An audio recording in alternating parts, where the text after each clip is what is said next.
Bonjour, je vous propose aujourd'hui quelques activités autour d'un jeu de cartes. J'ai choisi de m'amuser avec la famille des trèfles. J'ai commencé par ranger les 10 cartes de la plus petite à la plus grande, c'est-à-dire dans l'ordre croissant. Et ensuite, j'ai construit des collections en fonction du nombre indiqué sur chaque carte. J'obtiens des tours de plus en plus grandes, puisqu'à chaque fois, je rajoute un capla. Vous pouvez construire ces collections avec des caplas, mais également avec des Lego, si vous en avez.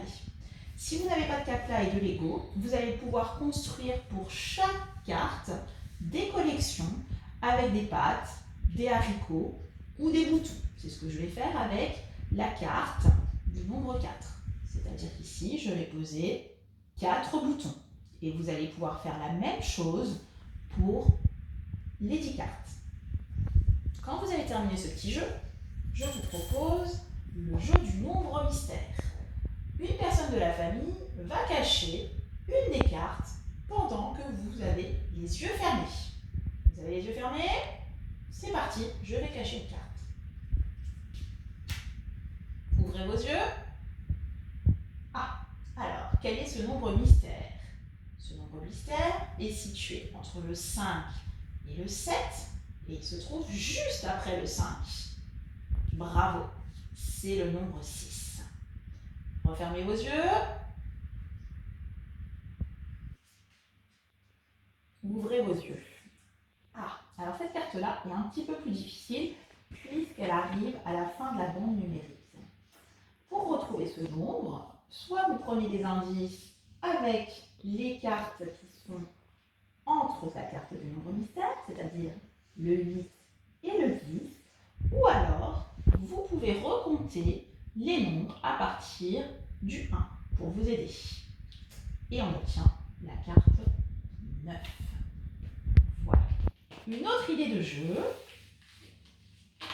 une personne de la famille va poser une carte. Ici, vous avez la carte numéro 7.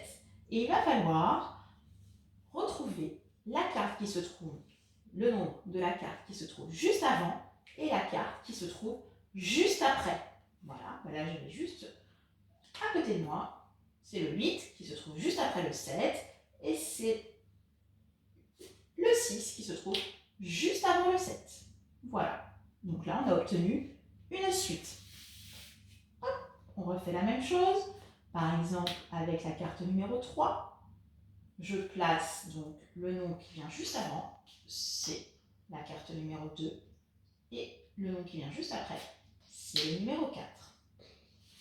À la fin de ce petit jeu, vous allez pouvoir terminer ces petites activités par un petit jeu où vous allez pouvoir un petit peu vous dépenser. Une personne de la famille pose une carte, ici le 5, et vous allez devoir le plus rapidement possible aller chercher 5 objets. Donc bien entendu, il y a plusieurs joueurs qui peuvent participer. Bonne partie, à bientôt!